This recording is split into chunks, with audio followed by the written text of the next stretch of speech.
Hello दोस्तों, good news club में आप सबका स्वागत है। तो क्या आप तैयार हैं आज के एपिसोड के लिए? तैयार हो ना? मैं भी तैयार हूँ। तो चलो हर एपिसोड को हम शुरू कैसे करते हैं? हाँ, प्रार्थना के साथ। तो हम हाथ जोड़ेंगे और आंखें बंद करेंगे और परमेश्वर से छोटी सी प्रार्थना करके गुड न्यूज़ क्लब की शुरुआत करेंगे। चले?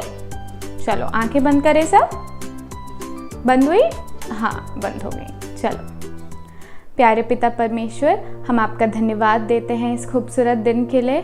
आप इतने महान हैं, सर्वशक्तिमान हैं और आप हमारा हर दिन ख्याल रखते हैं, उसके लिए हम आपको धन्यवाद देते हैं परमेश्वर। आज के गुड न्यूज़ क्लब के एपिसोड को हम आपके हाथों में सौंपते हैं। हर एक इंसान जिसने इसे बनाने में मेहनत की और हर एक बच्चा जो ये एपिसोड देख रहा है, उन्हें आशीष दे और हर उस बच्चे से बात करें और उनको आपका प्यार महसूस करने में मदद करें और वो हर एक एपिसोड से कुछ नया सीख पाए और आपके और करीब आ पाए। इसके लिए हम प्रार्थना करते हैं। ये पूरे एपिसोड को आपके हाथों में सौंपते हैं, यीशु मसीह के नाम से मांगते हैं, आमीन। तो क्या आप लोग तैयार हो? अब गाना गाने का समय आ रहा है ना? पर इस बार हमने कुछ अलग किया। क्या? क्योंकि हमने इतने गाने सीख लिए ना, अभी तक कितने सारे गाने सीख लिए ना हमने, तो हमने सोचा क्यों ना इस बार हम गाना रिपीट करें। तो देखते आज हम कौन सा गाना फिर से याद करने वाले हैं।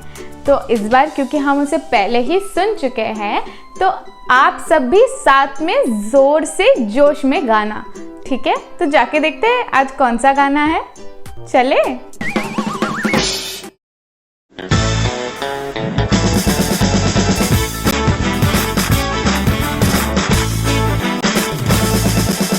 Rock, rock, rock, rock, rock and roll. Come children, we'll rock and roll. Rock, rock, rock, rock, rock and roll. Come children, we'll rock and roll. Jump and we'll rock and roll. Oh Jesus, we'll rock and roll. Jump and we'll rock and roll. Oh Jesus, we'll rock and roll. खुशियाँ मनाए सारे जग को बताए, खुशियाँ मनाए सारे जग को बताए, यीशु आए जग में पापों से बचाने हमको। Rock, rock, rock, rock, rock and roll. Come children, we'll rock and roll. Rock, rock, rock, rock, rock and roll. Come children, we'll rock and roll. तो दोस्तों, क्या आप लोगों को याद आया गाना? आया? कितनों को याद था? हाथ उठाओ। हाँ, काफ़ी लोगों को याद था। कोई और कुछ को याद नहीं था, पर कोई बात नहीं, हम ऐसे बीच बीच में गाने याद करते रहेंगे तो हमें सारे गाने एकदम फट से याद हो जाएंगे। पर मैं बहुत खुश लग रही हूँ ना, क्योंकि ना मैं कल एक ट्रिप पर जा रही हूँ और मैं इतनी ज़्यादा एक्साइटेड हूँ, मैं इतनी खुश हूँ कि मैं कल ट्रिप पर जा रही हूँ। और मैं ना मेरी दोस्त एन के साथ जा रही हूँ। आपने एन को देखा है ना? याद है आपको एन? क्यों ना मैं उसको फ़ोन लगा और मैं पूछूँ उसकी पैकिंग वैकिंग हो गई क्या? एन, हाँ एन हो रहा है। हाय एन। हाय, कैसी हो? मैं ठीक हूँ, आप कैसे हो? मैं भी बढ़िया हूँ एकदम। मैं इतनी एक्साइटेड हूँ, कल से अपन ट्रिप पर जा रहे हैं ना। तुम्हारी पैकिंग हो गई? ओ, वो ट्रिप के बारे में मुझे थोड़ा बात करना था। मैं कल नहीं आ रही हूँ। ये क्या बोल रही हो एन? हमने कब से प्लान बनाया हुआ था ना, कितने पहले से हमने ये प्लान बनाया है। तुम ऐसे आखिरी वक्त पर तुम कैसे बोल सकती हो कि तुम नहीं जाओगी? तुम अपना वादा तोड़ रही हो। तुमने मुझसे वादा किया था ना एन। मैं अपने दूसरे दोस्तों के साथ जा रही हूँ ना बाहर, तो मैं नहीं आ सकती ट्रिप पे। हमने ये प्लान जनवरी में बनाया था ना एन, जनवरी में बनाया था। अब तुम एक दिन पहले कैसे अपना वादा तोड़ रही हो कि तुम नहीं आओगी? मुझे कोई अच्छा रीज़न तो दो। अब जो है वो रीज़न यही है, मैं नहीं आ सकती ट्रिप पे। मुझे आना भी नहीं है और मैं जा रही हूँ, मुझे बहुत काम है अभी। बाय। इतना गुस्सा आता है ना, इतना बुरा लगता है ना मुझे जब भी मेरा कोई दोस्त ऐसे वादा तोड़ देता है। जब वादे पूरे नहीं कर सकते तो लोग वादे रखते क्यों हैं, देते क्यों हैं वादे? हाँ, सच बताऊं तो एक ही है जो अपने सारे वादे पूरे करता है। पता है कौन? परमेश्वर। परमेश्वर ही अपने सारे वादे पूरे करता है। भले ही हम मनुष्य कभी कभी अपने वादे पूरे कर नहीं पाते, रख नहीं सकते, और हम तो कई बार अपने वादे तोड़ देते हैं, है ना। हम कभी कभी हम खुद किसी और को दिया हुआ वादा तोड़ देते हैं, कभी कभी हमको किसी ने जो वादे दिए है वो हम तोड़ देते हैं। और इतनी सारी चीज़ें हैं ना कि इतना बुरा लगता है सच्ची में जब वादा टूटता है तो। पर परमेश्वर हमसे बहुत प्यार करता है, वो सर्वशक्तिमान है, वो एक अद्भुत परमेश्वर है और वो अपने दिए हुए सारे वादे हमेशा पूरे करता है। और इसलिए हमें हमेशा किस पर भरोसा करना चाहिए? परमेश्वर पे। क्या आपको पता है आज का वर्ड अप क्या है? नहीं? तो मैं बताती हूँ, आज का वर्ड अप है परमेश्वर पर भरोसा करो, वह अपने वादे पूरे करता है। एक बार साथ में बोलेंगे, परमेश्वर पर भरोसा करो, वह अपने वादे पूरे करता है। चाहे हम मनुष्य अपने वादे पूरे कर ना पाए, परमेश्वर हमसे किया हुआ हर एक वादे को पूरा करता है। परमेश्वर का समय हमारे समय से कुछ थोड़ा सा अलग होता है। कभी वह हमारे समय से जल्दी और कभी वह हमारे समय के बाद आता है, पर वह अपने वादे हमेशा पूरे करता है। इसलिए हम क्या करेंगे? वर्ड अप बोले साथ में, 1 2 3। परमेश्वर पर भरोसा करो, वह अपने वादे पूरे करता है। तो मैं जल्दी से अपना बाइबल लेके आती हूँ और हम आज का मेमोरी वर्स सीखते हैं, ठीक है? तो मैं जल्दी से दौड़ के अपना बाइबल ले आई हूँ और अब हम आज का मेमोरी वर्स सीखेंगे।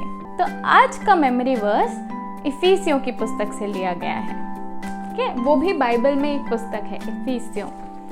तो आज का मेमोरी वर्स सीखें हम। इफिसियों 6:10। इसलिए प्रभु में और उसकी शक्ति के प्रभाव में बलवान बनो। इफिसियों 6:10। एक और बार पढ़ूं। इफिसियों 6:10। इसलिए प्रभु में और उसकी शक्ति के प्रभाव में बलवान बनो। इफिसियों 6:10। इसलिए प्रभु में और उसकी शक्ति के प्रभाव में बलवान बनो। यहाँ शक्ति का प्रभाव मतलब, शक्ति का प्रभाव मतलब कि परमेश्वर का हमें ये समझना होगा, हमें ये महसूस करना होगा कि परमेश्वर की जो शक्ति है वह इतनी बलवान है और वो इतना कुछ कर सकती है, वो चीज़ें बदल सकती है हमारे लिए। और वो उसी शक्ति से, क्योंकि हमारा प्रभु इतना शक्तिशाली है, इतना बलवान है, उसका शक्ति का प्रभाव इतना ज़्यादा है, इसलिए ही तो वो अपने दिए हुए हर वादे को हमारे लिए पूरा करता है। आज का वर्ड अप याद है आपको? प्रभु पर भरोसा करो, वह अपने वादे पूरे करता है। एक बार साथ में बोलेंगे, प्रभु पर भरोसा करो, वह अपने वादे पूरे करता है। तो जब हम परमेश्वर पर भरोसा करते हैं तब हम क्या करते हैं? प्रभु की शक्ति और प्रभाव में बलवान बनते हैं, है ना? क्या लिखा है आज के वर्स में? प्रभु की शक्ति और प्रभाव में बलवान बनो, यही लिखा है ना? तो वो हम कैसे करेंगे? जब हम परमेश्वर पे अपना पूरा भरोसा करते हैं, है ना? तो चलो आज का मेमोरी वर्स सीखें। चलिए मैं पढ़ूंगी और आप मेरे पीछे पीछे बोलना। इफिसियों 6:10। इसलिए प्रभु में और उसकी शक्ति के प्रभाव में बलवान बनो। इफिसियों 6:10। याद हुआ? छोटा सा है ना, जल्दी से याद कर सकते हैं। साथ में बोलेंगे फिर से। इफिसियों 6:10। इसलिए प्रभु में और उसकी शक्ति के प्रभाव में बलवान बनो। इफिसियों 6:10। साथ में बोले एक बार, पक्का? चलो 1 2 3। इफिसियों 6:10। इसलिए प्रभु में और उसकी शक्ति के प्रभाव में बलवान बनो। इफिसियों 6:10। तो हम उसकी शक्ति के प्रभाव में बलवान कैसे बनेंगे? प्रभु पर पूरा भरोसा करके, है ना। एक बार आज का वर्ड अप फिर से बोलेंगे हम और फिर हम अपनी कहानी की तरफ बढ़ेंगे। बोले 1 2 3। परमेश्वर पर भरोसा करो, वह अपने वादे पूरे करता है। चलो जाके देखते हैं कि आज हम क्या सुनने वाले हैं अपनी कहानी में। चलें?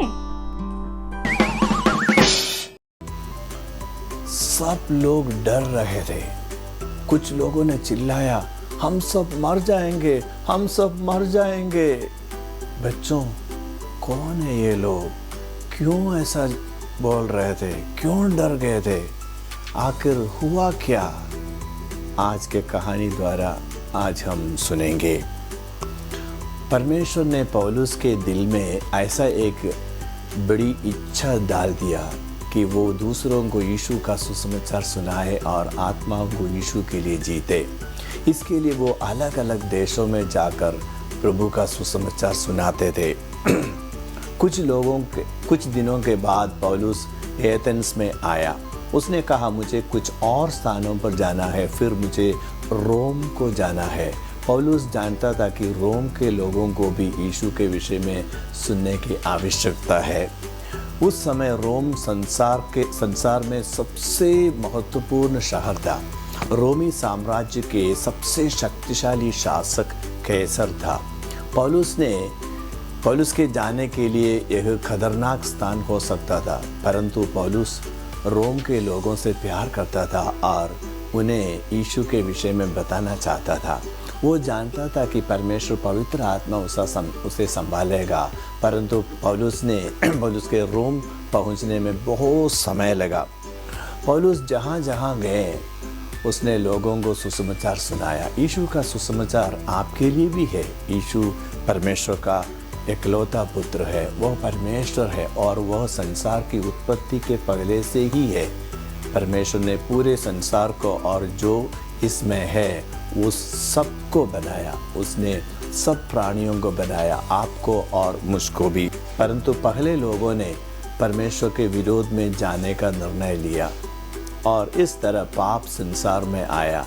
पाप वो प्रत्येक बात है आप परमेश्वर के विपरीत सोचते हैं, बोलते हैं और करते हैं। पाप किसी का कत्ल करना या एक बैंक को लूटना हो सकता है, परंतु किसी के विषय में बुरा सोचना भी पाप है जिसे आप पसंद नहीं करते हैं, या एक टॉफ़ी चोरी करना भी पाप है। हम सब परमेश्वर के विरोध में पाप किए हैं और पाप के विषय में सबसे बुरी बात यह है कि पाप आपको परमेश्वर से हमेशा के लिए अलग करता है। आप अब पाप के कारण परमेश्वर के साथ मित्रता नहीं कर सकते हैं और एक दिन आप परमेश्वर से हमेशा के लिए अलग हो जाएंगे। भले आपने परमेश्वर के विरोध पाप किया है, वो आपसे प्यार करता है।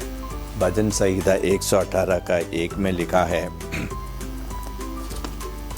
यहोवा का धन्यवाद करो क्योंकि वह भला है और उसकी करुणा सदा की है। परमेश्वर का प्यार सदैव बना रहता है।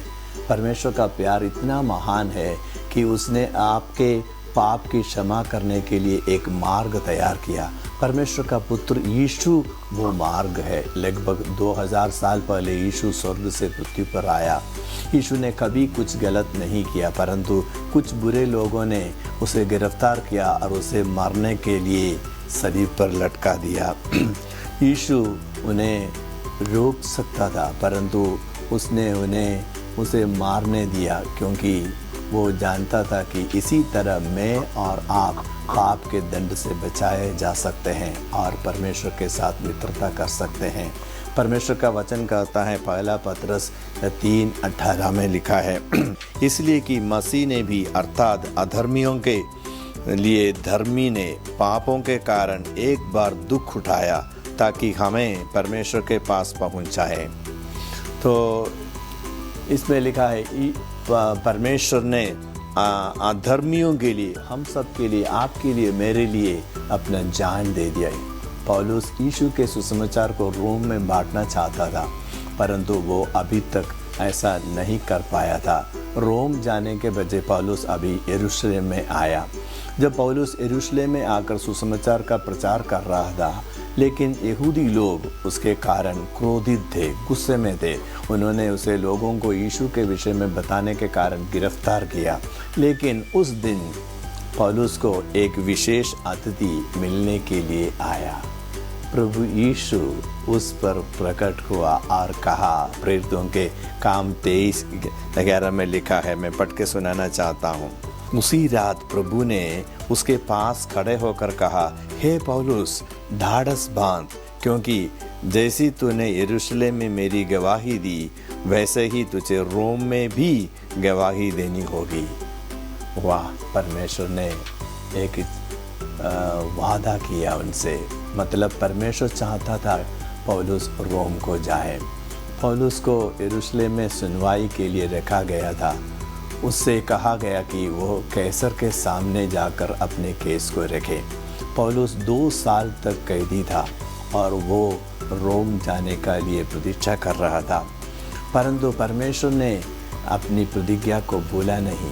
अंत में पौलुस रोम में कैसर के सामने जाने के लिए जहाज में बैठा। जब यात्रा शुरू हुई, पौलुस अभी भी एक कैदी ही था। उन दिनों में किसी स्थान पर जाने के लिए कई दिन लग जाते थे और यात्रा के दौरान कई स्थानों पर रुकना पड़ता था। यह लगभग सर्दी का या ठंड का मौसम था, जो यात्रा के लिए उतना अच्छा समय नहीं था। बहुत से तूफान आते थे और यह खतरनाक होता था। पौलुस जानता था कि साल के इस समय समंदर में यात्रा करते रहना एक बुरा विचार था। उसने सूबेदार को ये बात बताया, जो कि कैदियों के पहरेदार था, लेकिन सूबेदार ने पौलुस की बात नहीं सुना। पौलुस केवल एक कैदी था, सूबेदार उसकी क्यों सुनेगा। पौलुस परमेश्वर पर भरोसा किया कि वो उसे रोम के कैसर से मिलने के लिए पहुंचाएगा। शुरुआत में यात्रा अच्छी गई, वायु उनके साथ चल रही थी। फिर अचानक एक तूफान आया। जहाज के चालकों ने जहाज को सही दिशा में रखने के प्रयास किया, परंतु शीघ्र ही उन्होंने नियंत्रण खो दिया और तेज हवा ने जहाज के समंदर में उछाल दिया। तीसरे दिन उन्होंने जाना वो सभी मर सकते हैं। उन्होंने जहाज में से सब सामान को फेंक दिया जिसे वो फेंक सकते हैं। जहाज को हल्का करने के लिए प्रयास करने के लिए भारी सामान को उठाकर फेंकने लगे, और परंतु इससे कोई फ़ायदा नहीं हुआ। जैसे लहरें जहाज को उछाल रही थी, तो उन्होंने जाना कि उनके बचने की कम संभावना है। क्या पौलुस रोम पहुंचेगा? आप क्या सोचते हैं? भले ही यह बहुत भयानक तूफान था, परमेश्वर पौलुस के साथ अपनी प्रतिज्ञा को पूरा करेगा। यदि आप यीशु पर विश्वास करते हैं तो आप जान सकते हैं कि परमेश्वर पर भरोसा किया जा सकता है, क्योंकि वो अपनी प्रतिज्ञाओं को पूरा करेगा। क्योंकि परमेश्वर विश्वास योग्य परमेश्वर है। भले कुछ भी क्यों ना हो, क्या आपके जीवन में कुछ ऐसा है जिसके कारण आप निर्बल महसूस करते हैं? हो सकता है आपके परिवार में किसी को कैंसर है या किसी और कोई मरने वाला है। हो सकता है आप स्कूल में किसी विषय को नहीं समझ पाएंगे, तो और प्रयास करने का क्या फ़ायदा है, क्या लाभ है, ऐसा सोचते हो। जब आप निर्बल या उलझन महसूस करते हैं तो परमेश्वर के वचन बाइबल के में आपके लिए बहुत प्रतिज्ञाएं हैं। कोई अभी उम्मीद नहीं है, सूर्य दिखाई नहीं दिया, लहरें और बारिश नहीं रुकी, जहाज आगे पीछे झटके खाता रहा। जहाज चालकों, पहरेदारों और कैदियों ने जीने की आशा को खो दिया। वो इतने चिंतित थे कि उन्होंने भोजन खाना भी बंद कर दिया। लेकिन पौलुस खड़े होकर कहा, मैं आपको बता सकता हूँ कि हम में से कोई भी मरेगा नहीं, भले जहाज का नुकसान हो। पिछली रात प्रभु का एक दूत मेरे पास आया और मुझे बताया कि जहाज में जो लोग हैं उनमें से कोई नहीं मरेगा, और मैं कैसर के सामने जाऊंगा जैसे परमेश्वर ने प्रतिज्ञा की है। पौलुस ने भरोसा किया कि परमेश्वर उसे रोम लेकर जाएगा, जिससे उसने प्रतिज्ञा की थी। परमेश्वर अपनी प्रतिज्ञाओं को पूरा करने के लिए विश्वास योग्य है। यदि आपने यीशु को अपना उद्धारकर्ता माना है, आप जान सकते हैं कि परमेश्वर पर भरोसा किया जा सकता है कि वो अपनी प्रतिज्ञाएं पूरी करेगा। परमेश्वर विश्वास योग्य है, आप उस पर भरोसा कर सकते हैं। आज परमेश्वर के बच्चों के पास उसके वचन बाइबल में परमेश्वर की बहुत अद्भुत प्रतिज्ञाएं हैं। जब आप परमेश्वर के वचन को पढ़ते हैं, आप इन प्रतिज्ञाओं को देख पाएंगे। उनमें से कुछ प्रतिज्ञाएं हमें बताती है कि परमेश्वर कैसा है, अन्य प्रतिज्ञाएं बताती है कि जो उनके लिए क्या करेगा और जो उस पर विश्वास करते हैं। जब आप निर्बल महसूस करते हो तो आप एक प्रतिज्ञा की ओर जा सकते हैं। जैसे रोमियो 15:13 में लिखा है, सो परमेश्वर जो आशा का दाता है तुम्हें विश्वास करने में सब प्रकार के आनंद और शांति से परिपूर्ण करे कि पवित्र आत्मा की सामर्थ्य से तुम्हारी आशा बढ़ती जाए। वाह, कितने बड़ी प्रतिज्ञा है। वो हो सकता है कि आप दोस्त के साथ अपने जीवन के विषय में बात करना चाहते हो जिस पर आप भरोसा करते हैं। याद रखें, परमेश्वर अपनी प्रतिज्ञाओं को पूरा करेगा। जब आपके जीवन बातें अनिश्चित हो तो आप परमेश्वर की विश्वास योग्यता पर भरोसा कर सकते हैं। दो तूफान अभी भी रुका नहीं था। तूफान शुरू हुए अब 14 दिन हो चुके थे। 14वीं रात को चालकों को लगा कि वो भूमि के नज़दीक है। उन्हें जांच की और भूमि नज़दीक ही थी, और परंतु कुछ चालकों ने धैर्य खो दिया और छोटी नाव में भागने का प्रयास किया। पौलुस ने एक जान लिया और सूबेदार और सिपाहियों को बताया, यह लोग एक तरीके से बचाया जा सकता है कि उन्हें जहाज पर रहना ही होगा। इसलिए उन्होंने छोटी नाव को काट दिया और उसे समुद्र में जाने दिया। पौलुस ने सबको कुछ खाने के लिए प्रोत्साहित किया। उसने कहा, अपने 14 दिनों से खाया नहीं, आपको शक्ति या बल की आवश्यकता होगी। परमेश्वर हमें बचाएगा। जब दिन निकला, उन्होंने भूमि को देखा, वो बच सकते थे। उन्होंने जहाज को भूमि की ओर ले जाने का प्रयास किया, परंतु यह एक धमाके के साथ एक चट्टान से टकराया। चट्टान पर जहाज टूटने लगे। जहाज के लिए समय समाप्त हो चुका था।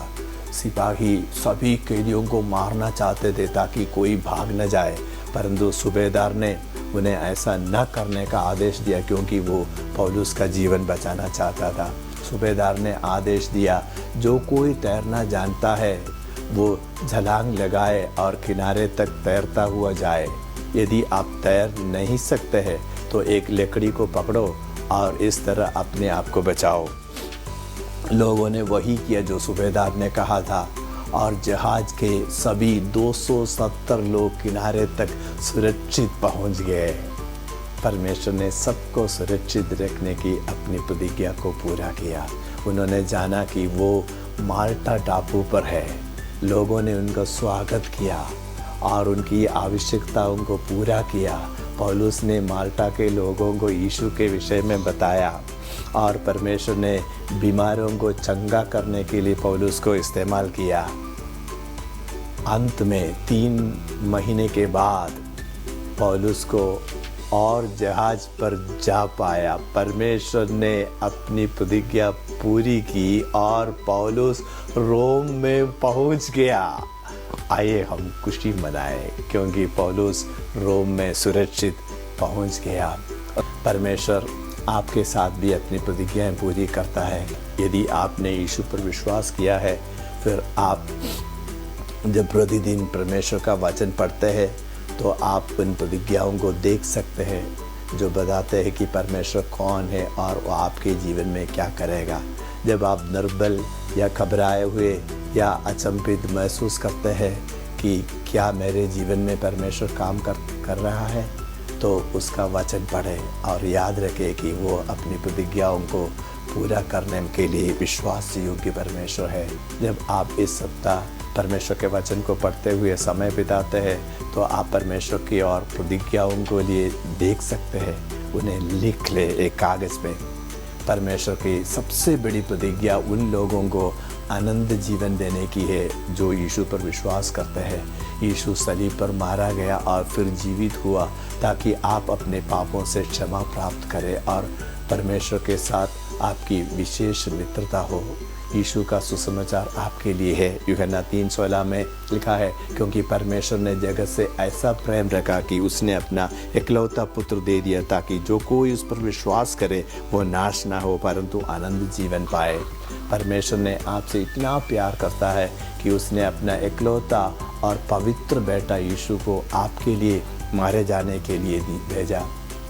जब आप यीशु पर और जो उसने सलीब पर मारे जाने और फिर जीवित होने पर विश्वास करते हैं तो आप नाश नहीं होंगे। नाश होने का अर्थ है मरना और अनंतता के लिए परमेश्वर से जुदा हो जाना। इसके बजाय आपको आनंद जीवन को प्राप्त करेंगे। आनंद जीवन परमेश्वर के साथ एक नया जीवन है जिसका आपके मरने के पश्चात भी अंत नहीं होता। जब आपके पास एक नया जीवन है तो परमेश्वर के साथ आपकी मित्रता होगी। परमेश्वर हमेशा आपके साथ रहेगा और उनके वचन के अनुसार जीवन बिताने के लिए आपकी सहायता करेगा। क्या आप आज आनंद जीवन के लिए यीशु पर विश्वास करेंगे? अपने सिर को झुकाए और अपनी आंखों को बंद करके यदि आप यीशु पर विश्वास करना और परमेश्वर के साथ आनंद जीवन प्राप्त करना चाहते तो मेरे पीछे सच्चे दिल से ये प्रार्थना कीजिए। प्रभु परमेश्वर, मैं मानती हूँ मैं भी पाप किया हूँ। मैं विश्वास करता हूँ प्रभु यीशु मसीह मेरे पापों के लिए क्रूस पर अपना जान दे दिया और तीसरा दिन जी उठा। प्रभु यीशु मसीह मेरे दिल में आइए, मुझे आनंद जीवन दे ताकि मेरे पापों का क्षमा हो जाए। अगर आपने सच्चे दिल से प्रार्थना की है, परमेश्वर के वचन के अनुसार परमेश्वर ने आपको आनंद जीवन दे दिए है, परमेश्वर ने आपको अपना बच्चा बनाया है। आप परमेश्वर पर भरोसा कर सकते हैं क्योंकि वो वायदा को, प्रतिज्ञा को पूरा करता है। धन्यवाद देंगे प्रभु परमेश्वर। आज के क्लास के लिए धन्यवाद। हमारे साथ वो मदद कर आपके ऊपर भरोसा करने के लिए हमें सहायता दीजिए। धन्यवाद के साथ प्रार्थना प्रभु यीशु मसीह के नाम से मांगते हैं, आमीन। तो आज की कहानी सुनने में मजा आया? कुछ सीखा? बहुत ही बढ़िया। पर अभी हमें तुरंत पता चल जाएगा कि आपने कहानी ध्यान से सुनी या नहीं। अब मैं आप लोगों से एक सवाल पूछने वाली हूँ और आप लोग ही मुझे उसका जवाब बताओगे। तो तैयार हो? अगर आपने सही जवाब बताया तो शायद आपके लिए भी कुछ सरप्राइज हो। वो तो मैं अभी नहीं बताऊंगी, पर सही जवाब देने के लिए मेरे सवाल पूछने के बाद आप नीचे जो नंबर दिया है या ईमेल आईडी दिया है, आप उसमें अपना जवाब भेज सकते हैं। उसमें आप क्या क्या बताओगे? उसमें आप अपना नाम बताओगे, अपना एज बताओगे और अपना जवाब बताओगे। ठीक है? मेरे सवाल का जवाब देंगे। नीचे दिए हुए नंबर और ईमेल आईडी पे आप अपना जवाब हमें भेज सकते हैं। तो आज का सवाल है, पाउलोस कहाँ जाना चाहता था और वहां के लोगों को क्या बताना चाहता था? एक और बार बोल रही हूँ, पाउलोस कहाँ जाना चाहता था और वहां के लोगों को क्या बताना चाहता था? तो अगर आपने कहानी ध्यान से सुनी है तो आप ये तुरंत जवाब दे पाओगे। तो इस नंबर पे और ईमेल आईडी पे आप जल्दी से अपना आंसर हमें भेजो, हमें जवाब भेजो। और बाकी का मैं आपको भी नहीं बता रही हूँ। तो अब यहाँ पे इस सवाल के साथ हम आज का एपिसोड ख़त्म करते हैं। अब मिलेंगे अगले एपिसोड में अगले शनिवार, यही शाम 4:30 बजे। आप भी आना और अपने दोस्तों को भी लेके आना। ठीक है? मिलते हैं अगले शनिवार। बाय।